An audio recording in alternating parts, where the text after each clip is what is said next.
2, 3 o'clock, 4 o'clock, rock. Hello, my name is Bill Haley, and this is for Haley 2024, The Movement's Government Reform Ideas. Now, this video is going to be the sixth of 9 videos on competitive currencies.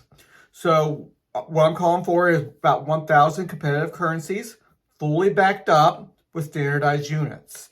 So, this video is going to be on the assets of an MCAP, and we're going to discuss what that means. I'm doing 9 videos. This is the 6th of 9. So, Haley 2024, the movement overall idea is competitive governance, where we have every business and every person gets to pick who wants to govern them. We're going to have about a dozen choices per sector of the economy. And for the banking sector, we're dealing with about 12 different bank regulators. Every bank gets to choose which one they want to use. Now, people are going to know what kind of standards. I have other other reforms that's going to show people what type of standards. And if you don't have standards that are going to protect the individual, the consumer, the customer, they're not going to get the customers. Again, and so there's going to be a nice balance between protections of the customers and protections of the bank. So let's keep on going on.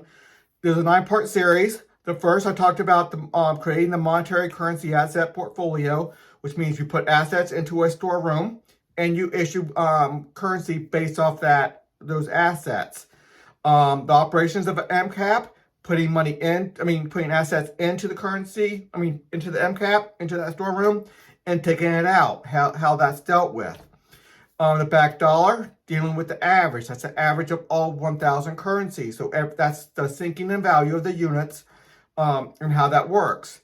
The gain and loss of assets, or the gain and loss of the value of assets in the storeroom.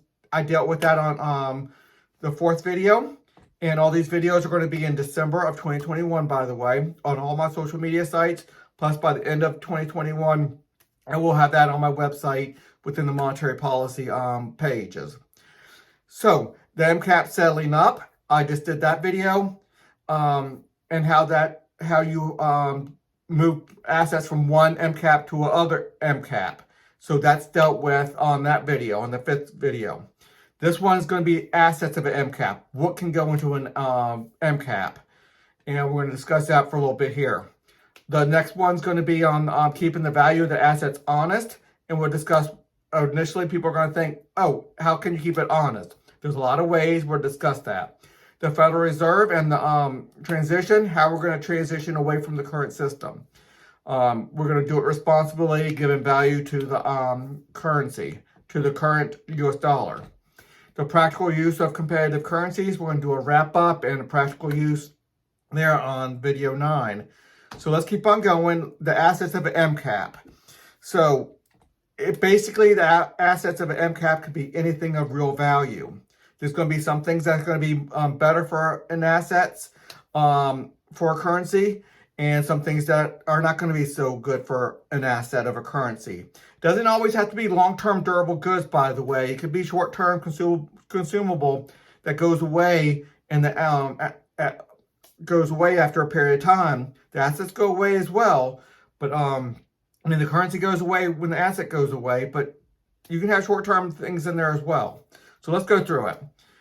Every financial banking CRA at the state level has wide latitude in determining its assets in its MCAP.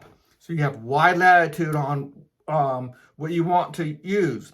Anybody doing a poor job, you have free market accountability.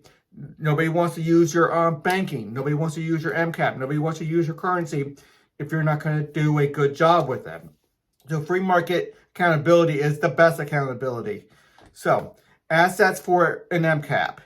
Anything in the open trading market. Stocks and bonds, precious metals, and all that stuff. Anything in the open trading markets are the best things because you have certificate of ownership, digital certificate of ownership in those things easily. And those can easily be transferred from one MCAP to another, or to a person, from the MCAP to a person easily. A loan contract can be in there because loan contracts are things of real value. When somebody gets a loan, a car loan or house loan, somebody's paying or offering $20,000, $30,000 for a car loan, or $100, $200, $300,000 for a house loan. So loan contracts have real value, and the value goes down after every loan payment, and that's dealt with within there. The loan value goes down after every loan payment, and that currency has to reflect that. You lose that currency as you pay it back.